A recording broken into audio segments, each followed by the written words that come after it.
Voltamos com o programa Opinião Clínica Dr. Wilson Davis, com apoio das bebidas Frux, Hospital Bruno Bor, Sicredi, Unimed, Colégio Madre Bárbara, Uniflex e também Quicão Lanches. Gente, hoje com o delegado Marshall Cavaleiro e delegado Selig falando conosco a respeito da questão da violência e tratando temas atinentes a essa demanda nacional e aqui no Vale do Taquari. Delegado João Selig, programa Faixa Policial é um sucesso. Já pensou por que é um sucesso?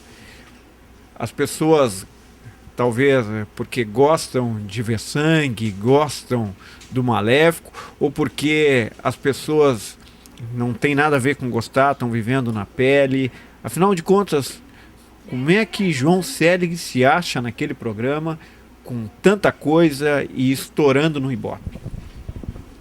Bem, David, o programa Faixa Policial, um programa que iniciou há 3 anos e meio atrás, quase 4 anos, que nós estamos nas ondas da Rádio Emoção, 90.1 FM, né? E qual horário para o nosso telespectador das poder? 7h30 às 8h30 da manhã, de segunda a sexta-feira. Qual é o dial?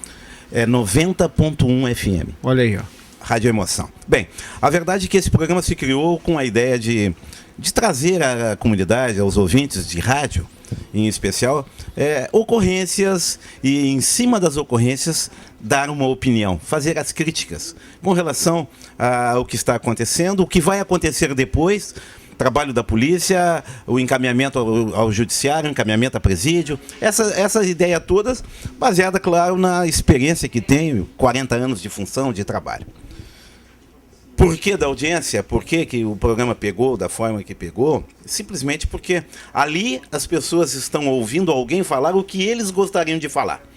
Porque, na realidade, eu já não falo no programa com aquela preocupação do delegado de polícia, onde eu tenho que estar medindo o que digo. Eu falo exatamente o que eu gostaria de falar se fosse uma pessoa comum na sociedade, se não fosse policial. E digo. Dou nomes, digo o que fez, o que vai acontecer, o trabalho da polícia, o encaminhamento para o presídio. Boto umas músicas de fundo onde eu faço, excepcionalmente, uma chacota em cima da marginalia, porque malandro é malandro, mané é mané, e os dois são iguais, eles acabam presos, de uma forma ou de outra, não é? Então eu acho que o porquê que o povo aceitou bem é porque nós estamos trazendo as notícias atuais, estamos dizendo sem esconder que o cara vai ser preso e que o cara já foi liberado e que ele fez de novo o furto, o roubo. E as pessoas que ouvem diariamente, elas notam. Porque eu falo ocorrências que estão registradas nas delegacias de polícia, em especial no plantão de Lajeado, que dá o atendimento para todas as cidades. E eles percebem ali que o Zé Mané teve preso na terça-feira, foi encaminhado ao presídio, na quinta ele já foi de novo. Tu entende? É um entra e sai, e as pessoas cobram o porquê disso aí. Nós temos um sistema que não está de acordo com o que nós realmente precisamos. Notam também muita atuação e muitas prisões de elementos que deveriam estar presos, que estão sendo beneficiados pelo sistema aberto, semiaberto, essas coisas todas, não é? E eles, ao invés de sair para trabalhar, cometem novos delitos. Por quê? Não tem controle. As polícias não conseguem mais fazer um controle se realmente aquele homem está exercendo atividade ou ele está só dizendo que está saindo do presídio às 6 horas da manhã para assaltar, para trabalhar, ao invés de estar assaltando. Tivemos agora, 2 dias atrás, foi novamente preso um apenado do regime semiaberto, que ele saía às 6 horas da manhã e às 6h15, 6h20 já estava assaltando taxista para fazer corrida até Mussum. Casualmente, os 4, 5 vítimas com as mesmas indicações de dias diferentes. Só poderia ser apenado para fazer aquilo. Resultado, apenado. Aí ainda estive na delegacia no sábado, conversei com ele enquanto na cela, prestando depoimento. Perguntei para ele, claro, que ele estava sendo injustiçado, pobre coitado, não fez a injustiça. Os taxistas estão mentindo. Só que todos os delitos que os taxistas sofreram, exatamente entre 6 e 7 da manhã, sai do presídio às 6, entre 6 e 7 da manhã, corrida com indicativos de ir para Mussum, aí daqui um pouco muda de rumo, arma, faca, etc., toma o dinheiro do taxista, toma celular. E aí se pergunta para ele, por que tu está preso? A tua pena, por quê? É 157. Assalto. Exatamente o que ele estava fazendo. roubo armado. Não é? Então, gente, o que nós temos que entender é que se faz sucesso porque nós estamos contando a realidade sem tapar, sem esconder. E dando para quem merece a bola da vez. Não tem tapar, não. Não tem preocupação de processo, de nada, porque está ali. Não é? Está ali. Notamos e demonstramos também a grande preocupação do sistema atual em Lei Maria da Penha, em embriaguez ao veículo, não é? Quando, na realidade, eu entendo que nós temos que nos preocupar com esses delitos, sim. Mas não podemos deixar de lado roubos, assaltos, tráfico de drogas. Os malucos hoje estão entrando na janela e estão saindo na porta da frente das casas. Diariamente. Diariamente. E fizemos o quê? Prendemos um, prendemos o outro, mas para cada um que se tira surge 10 novos. Vocês acham... A mesma coisa, David, só te interrompendo, o tráfico de drogas. Por que não criar na nossa região uma delegacia que vai se preocupar com o tráfico de drogas, se o tráfico de drogas é o responsável por alavancar praticamente 98% dos demais delitos? Mas a gente não tem uma delegacia só para isso? Não, não tem. Teria que ter uma delegacia que atendesse somente drogas. Praticamente todas as mortes que tivemos esse ano aqui, a grande maioria, 95% delas, foram relacionadas ao tráfico de drogas. Traficantes brigando, viciado que não pagou, e esses rolos todos. Droga para tudo que é lado. Aonde você sair, qualquer pessoa, tu vai encontrar traficante. E aí eu te digo assim, ó, mas os traficantes hoje, tem morador de rua fazendo tráfico de drogas. E a gente prende um morador de rua. Se o cara não... Como é que o cara vai ser traficante? O cara não tem onde morar. Mas pela lei, pelo que está determinado, ele está vendendo, está comerciando, ele é o traficante. Por trás dele está quem? Eles não dizem. Se tivéssemos uma delegacia só atendendo drogas, certamente nós diminuiríamos uma grande quantidade dos delitos que estão nos tirando os últimos cabelos da cabeça aqui na nossa região.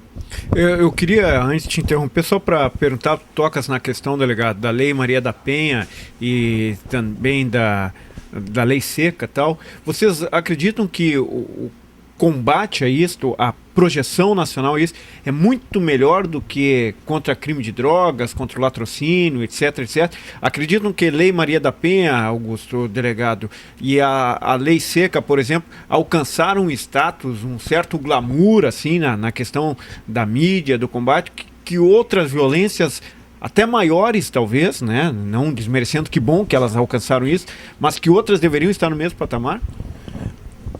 Ambos podem responder. Só completando, depois eu deixo o Augusto. A Lei Maria da Penha e a Lei Seca, que se chama, ela realmente deu um ibope medonho. Em tudo que é lugar se comenta isso. Agora, os defensores, os agudos defensores dessas determinações, que deram prioridade a tudo isso, eles alertam que deram ótimos resultados. Vamos pelas estatísticas. Aumentou, porque antigamente as senhoras que apanhavam dos maridos ou dos companheiros não registravam de vergonha. Hoje tem uma lei própria, elas procuram. Por isso que tem um número grande, que antigamente era escondido. É verdade. Se aceita. Mas aí eu pergunto, tem alguém preso por Maria da Penha hoje nesse país? Diminuiu? Mas é crime inafiançável, não tem fiança? Vocês que dizem. A verdade, gente, é que não fica ninguém preso. E nós não queremos, claro, só que cada vez mais nós temos que proteger as famílias. E passa por isso, né, um dos motivos da ação policial, de manter a família unida. Maria da Penha, e a embriaguez ao veículo. Se bebeu menos nesse país, a partir do momento que surgiu a lei, tem menos motorista andando embriagado pelas ruas, diminuiu o número de acidentes. Você sabe que não. Não precisa ser especialista no caso para entender. Não é? Foram úteis as leis? Tá alertando. Mas mesmo assim, não houve. O que precisa é uma doutrina no povo, gente. É uma doutrina em cima do povo, desde das menores idades, desde jovem, para que futuramente se possa realmente ter famílias mais responsáveis, motoristas muito mais responsáveis, não é? Senão não adianta. Agora, a polícia se dedicar só a isso aí e acabar não tendo atenção e tempo suficiente para combater tráfico de drogas, e se combate. Se vocês lerem, se nós todos nos atemos aos jornais, durante 30 dias faz uma pesquisa e pega o jornal todos os dias e vê quantas pessoas são presas por tráfico de drogas nesse estado. Gente, não tem onde botar, se vocês forem analisar. Por isso que não ficam. É muito. Claro. Algumas outras medidas têm que ser tomadas para que realmente se consiga diminuir esses delitos, porque senão vai continuar essa lenga-lenga. Delegado Augusto. Não, essas novas legislações que foram criadas aí a partir vamos dizer assim, dos anos 2000, né? E aí eu cito como exemplo a atualização que foi feita no Código de Trânsito Brasileiro, com a questão da embriaguez, a questão da Lei Maria da Penha, que coíbe a violência doméstica, a própria Lei da Palmada, né? Aquela lei a lei da palmada, a outra que tu comentou, João, que agora até acabou me fugindo, Lei do Desarmamento, estava tentando me lembrar, Estatuto do Desarmamento, que é de 2006. Todas essas leis, elas seguiram, vamos dizer assim, uma orientação de agenda da ONU. As leis simplesmente elas foram importadas dos organismos internacionais e foram aplicadas no país. De todas essas leis, eu reputo a mais importante ainda a Lei Maria da Penha. A Lei Maria da Penha eu ainda reputo como relevante porque realmente a violência doméstica é um troço que afeta as famílias. Mas, por outro lado, Estatuto do Desarmamento. Toda a campanha de armas, todo o recolhimento de armas surtiu alguma diminuição nos efeitos dos índices de homicídio? Nenhum. Lei da Palmada, uma lei absolutamente desnecessária, porque já existiam os instrumentos dentro do sistema e do ordenamento jurídico para coibir o castigo excessivo ou a violência física ou psicológica contra as crianças. Já existia. Já existia tanto no Estatuto da Criança e do Adolescente quanto no próprio Código Penal. A outra legislação, que também é absolutamente... Lei seca. Lei seca. A lei seca não trouxe nenhuma alteração nos números e nos índices dos acidentes de trânsito. Então, na verdade, a gente tem que buscar outras causas para o que está acontecendo. E aí eu concordo com o Celi quando ele fala que, efetivamente, eu brinco, eu amplio mais o espectro. Eu digo que o problema do Brasil é um problema cultural. É um problema que está na cabeça da pessoa, do povo, a origem, a história, a formação do nosso povo, que acabou trazendo valores que são passados de pais para filhos e que isso vem sendo trazido e repetidos. O grande problema do brasileiro hoje, na minha concepção, é do mundo inteiro, mas do Brasil em específico, é que a nossa sociedade ela tem um problema grave. Ela não consegue enxergar e compreender e captar a realidade das coisas. Ela capta símbolos. Né? Eu estou vendo ali até o livro do Carl Jung, ali, O Homem e Seus Símbolos. E aí eu me lembrei disso. Porque, na verdade, o grande problema hoje é que a gente tem uma realidade à nossa frente, essa questão da criminalidade é um exemplo, e a gente procura raciocinar em cima de símbolos e buscar soluções que são soluções que não vão trazer nenhuma alteração no nosso contexto real. Ou seja, eu penso pelos aspectos da minha cabeça, por formatações que eu fiz, e não pela realidade concreta. A realidade concreta me diz outra coisa. E talvez por isso que o faixa policial faça tanto sucesso, delegado Celi, porque esse é um grave problema hoje da sociedade moderna. A gente cria paradigmas, cria símbolos e raciocina em cima dos símbolos e perde o contato com a realidade. E na área criminal, isso aí é diário. Peguei o livro aqui, dica de leitura, delegado Augusto Cavalheiro, Homem e Seus Símbolos. Esse livro do Carl Gustav Jung é de 1964, mas muito atual, foi reeditado. Está até escrito aqui atrás, da editora Nova Fronteira, um dos livros mais vendidos do mundo. Um clássico que vale a pena olhar, vale a pena ler. Eu tenho em casa, delegado Augusto tem. É um essencial. Ficou uma dica de leitura, já que estamos na Livraria Nobel, né? E só para fechar essa questão a questão cultural, nós discutimos esses dias no café e só para ver como as concepções de mundo são diferentes. Por exemplo, os países que têm a raiz do direito da common law, que são os países que se inspiraram no direito inglês, Inglaterra, Estados Unidos, Austrália, todos os países que foram colonizados por esse sistema, que é o sistema europeu não continental, eles têm uma concepção completamente diferente dos países que são do continente europeu, que tem a raiz latina no direito romano. Alemanha, França, Espanha, Portugal, Inglaterra, Portugal, por consequência, o Brasil. O Brasil importou o sistema português. Então, nos Estados Unidos, por exemplo, a gente discutia essa questão, né, para ver como é uma situação de cultura. Nos Estados Unidos, quem leu, acho que só o delegado Selig aqui é desse tempo, quem lia os gibis de faroeste, doutor João Alberto? Tex. Acho que o Tinha o Tex, mas o Tex era italiano, né? Isso. Vai se lembrar que o vilão da história era sempre chamado de Fora da Lei. Fora da Lei foi uma tradução que quem pegou esses gibis e traduziu do vocábulo outlaw. Outlaw, na verdade, law, eles traduziram equivocadamente. Law não é lei. Law é direito. L-A-W em inglês é direito. Lei em inglês é rule. R-U-L-E. Rule. Outlaw significa fora do direito. O que significa isso? E aí a gente, muitas vezes, nós, com a cabeça do brasileiro, não entende o porquê que a polícia e as autoridades de law enforcement nesses países são tão rigorosas. Porque na concepção desse direito, aquele que pratica um crime, ele voluntariamente renuncia ao direito na hora que ele comete um crime. Então ele não pode invocar o direito que ele voluntariamente renunciou em seu benefício.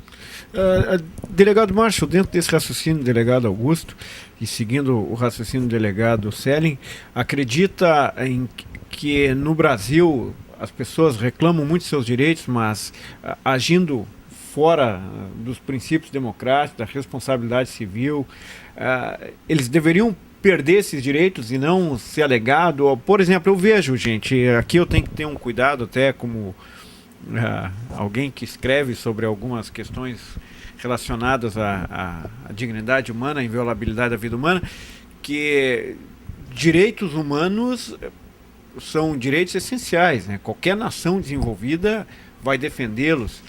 Mas não significa, ao defendermos os direitos, a inviolabilidade da vida, a dignidade, a permanência da vida humana, que nós, ao defendermos, estamos dizendo que quem viola esses direitos continua cheio de direitos. Aliás, eu acho que justamente é próprio isso. Deveria perder seus direitos, né? Porque, já tem a ideia de segregar, que é retirar direitos civis daquele ser humano.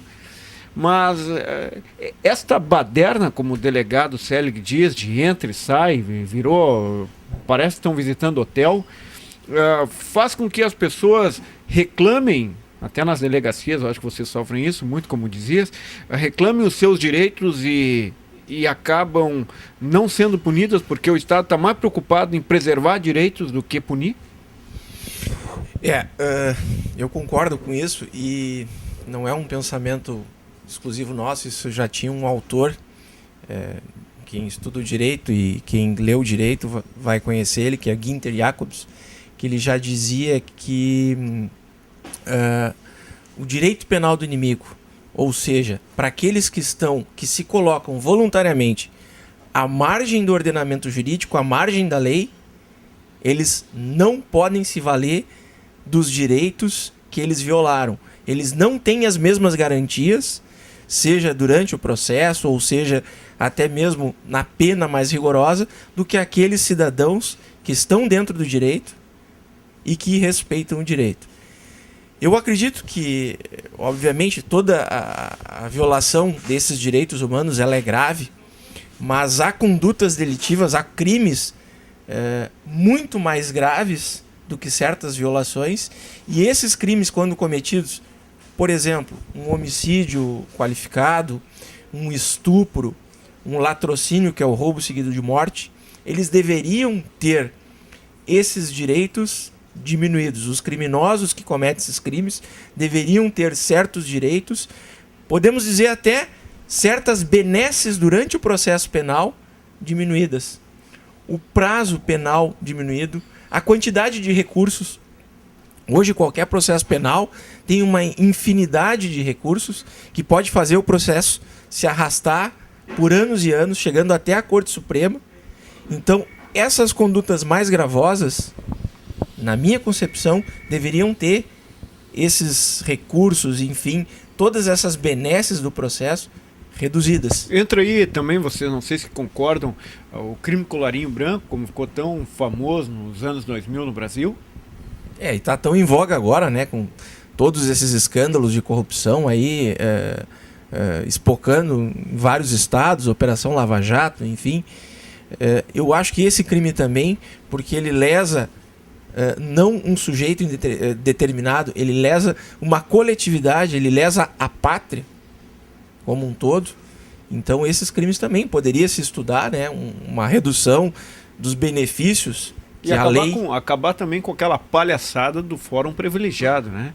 O cara ser julgado numa instância diferenciada porque é, por exemplo, um parlamentar. Isso é uma bobajada. Isso aí só tem aqui no Brasil. O país tupiniquim para muita coisa. Só eu gostaria de complementar o assunto anterior que nós estávamos falando das leis. Eu estudo muito o Estatuto do Desarmamento, porque sou um apaixonado e um aficionado por armas e tenho... sou entusiasta há muito tempo, desde da minha época de exército. No Brasil nós temos um problema chamado inflação penal legislativa. Surge um problema social como Maria da Penha, embriaguez ao veículo, ao volante e a quantidade de armas e violência, e se tenta resolver esses problemas se editando uma lei, se penalizando condutas e aprovando essa lei e acha que o problema está resolvido. Nunca vai resolver o problema recrudescendo pena ou criminalizando conduta. Certas questões sociais têm que ser acompanhadas. Tudo bem, podemos penalizar essa conduta, dizer que ela é crime. Uma conduta cometida por um cidadão, ela vai ser crime. Mas todas essas questões que eu citei, inclusive a Maria da Penha, têm que ser acompanhadas de ações e políticas governamentais e sociais para reduzir paulatinamente aquele problema social. Não é com uma canetada, uma penada que tu vai resolver um problema. Claro. Questão cultural. E no Estatuto do Desarmamento, especificamente, ele está completando agora, tem que corrigir o delegado Augusto, aqui é meio chato isso, mas a lei é de 2003, né? 10.826 de 2003. O Estatuto do Desarmamento é de 2003. Está fazendo 11 anos dessa lei e não se teve uma redução dos homicídios. Não se teve. Desde a edição do Estatuto do Desarmamento. Então ela é inócua. É uma lei inócua. No Brasil, esses dados são estatísticos e como eu estudo, eu tenho esses dados sistematizados. No Brasil nós temos 8,8 armas para cada 100 habitantes. E estamos agora em 2013 com 21 homicídios. Mas quem é que tem tanta arma assim para... Não, O Marshall tem. para cada 100 habitantes. 8,8 para cada 100 habitantes. 21 homicídios para cada 100 mil habitantes. Olha. Estados Unidos, por exemplo, são 90 armas para cada 100 habitantes e 4 homicídios por 100 mil habitantes. França, se a memória não me atrai, 36 armas para cada 100 habitantes, 1,1 homicídios para cada 100 mil habitantes. Claro, estamos comparando com um país de primeiro mundo, mas eu quero que se diga aqui o seguinte: a nossa intenção com o Estatuto do Desarmamento diminuir o homicídio não deu certo. Não serviu. Vamos revisar. Falavam sobre algumas questões sociais, culturais. Sabe, delegado Selling, uma coisa que eu acho um absurdo. Literalmente um absurdo. Eu sei que tem alguma cidade que proíbe e tal, mas como é que pode? Você fala que não pode ter bebida ao volante, certo? Inclusive, aqui vai meu abraço para o deputado federal, que era candidato a vice-presidente, Beto Albuquerque, amigo pessoal, e que é um grande defensor da lei seca, é um cara que já sentiu na pele, ele sabe o que é alguém próximo ser vitimizado por alguém podre de bêbado do outro lado, mas eu fico inquieto quando eu vejo, por exemplo, é proibido beber ao volante, mas tu vai nos postos de gasolina, todo mundo parado com o carro bebendo, e pior, naquelas lojas de conveniência, o pessoal vendendo bebida alcoólica. Mas isso não é uma grande contradição. Outra coisa, como é que fala que não pode beber e coloca no horário nobre as principais propagandas que antes eram de cigarro, agora é carro, telefonia e bebida alcoólica? Quando eu me expressei, David, eu não quis dizer que eu era contra a lei seca, não, claro. Eu sou completamente favorável. O que eu sou contra é a resposta que a lei dá a quem não observa as normas. Tanto no caso da Maria da Penha, quanto na embriaguez. Como é que vai diminuir se não existe punição? O cara vai ali, paga uma fiancinha qualquer, vai embora e depois é isso aí. Se nós recolhemos ao presídio, fica uma noite se ficar. Entende? E para ele não é pena. Ele no outro dia ele está bêbado, passou aquele pó e no outro dia ele bebe de novo. Então, gente, o que eu sou totalmente contra é entender as punições em decorrência de infrações a essas leis muito brandas. É isso que eu sou contra. Eu estava ouvindo meus colegas jovens, cheios de dinamismo, de vontade, estreando praticamente na polícia, 5, 8, 10 anos de polícia e tal. Esses cursos todos de Estados Unidos e esses cursos que fizeram em Inglaterra, estudo da França, eu fiz só que em outras localidades. Porque os meus cursos que eu iniciei na polícia e que comecei a fazer na Restinga, em Porto Alegre. Depois da Restinga, eu fui para Rio Grande, no bairro Getúlio Vargas, no Cedro, em Rio Grande, também. Conhecido e acabei como me GV, especializando, né? David, aqui na Santo Antônio. Entende? É assim, ó. Mas eu só um sei detalhe, que armas em todos esses locais tem à vontade. Um lugar de grande criminalidade, zona sul do estado, Rio Grande. Ali tem o Getúlio Vargas, tem o Parque Marinha. É uma região extrema de alta violência também. E na minha época não tinha Parque Marinha. O Parque Marinha fazia parte do bairro Getúlio Vargas, que é praticamente na área central. Ficava do lado da minha delegacia. O bairro Getúlio Vargas, a minha delegacia ficava dentro do bairro. A delegacia de furtos e roubo, quando eu trabalhei em Rio Grande há 20, 30 anos atrás, era um horror. Era um horror naquela época. Mas nós todos éramos policiais especializados ao trabalho em rua, dando às pessoas a resposta de acordo com o que eles queriam. Se nos tratassem bem, nós tratava bem. Se me desse bofetada, também tomava. Não tinha essa história de direitos humanos e não sei o quê. A gente dá direitos humanos para quem realmente nos trata com humanidade. Essa história do polícia hoje, se o polícia der uma bofetada em alguém dentro de uma delegacia, mesmo depois de ser agredido, Deus o livre. Vamos esquecer completamente que o Anjinho lá tem 2 homicídios, que o Anjinho estava assaltando a mão armada, que ele estava com 5 quilos de cocaína. Esquece tudo. O policial bandido deu uma bofetada no pobre do traficantezinho. E é isso que estão levando em consideração. Eu sou de um tempo que não era assim. As coisas mudaram. As polícias e as forças e o próprio Estado tinham muito mais respeito do que hoje. E os índices criminais não eram tantos. Eu gostaria de um próximo programa nós falássemos sobre isso, sobre a questão do respeito. Esses dias eu vi até um policial apanhando e o povo ainda gostando que o policial estava apanhando. Diariamente ocorre isso. Então vamos deixar para o próximo programa, fica sobre a questão do que representa. Os 3 já estão convocados. Macho, está convocado o próximo programa. Gente, o nosso tempo se estourou, a conversa com eles vai embora, né? Ainda mais com um delegado com tantos anos, eu não sei nem, já deve ter se aposentado umas 2 vezes, né? Delegado João Célio, que a brincadeira é grande, mas assista ao programa dele, vale a pena dar uma ouvida também, o Faixa Policial. Delegados, muito obrigado, delegado Augusto, delegado Marshall, vocês são pessoas bem, gente que trabalha, gente inteligente pra caramba e que nos orgulha. Fico feliz de ser amigo deles e saber que você pode receber também mensalmente, pelo menos uma vez por mês, as palavras deles, o questionamento deles. Você pode concordar, discordar, pode mandar um e-mail para nós, manda aí davidolga@hotmail.com, manda um e-mail que a gente vai ler o que você está dizendo, vamos colocar aqui sem problema nenhum, tá certo? Muito obrigado, um grande abraço a você, aos nossos telespectadores especiais, que são vocês. Feliz Ano Novo, Feliz Natal, beijo no coração, tchau.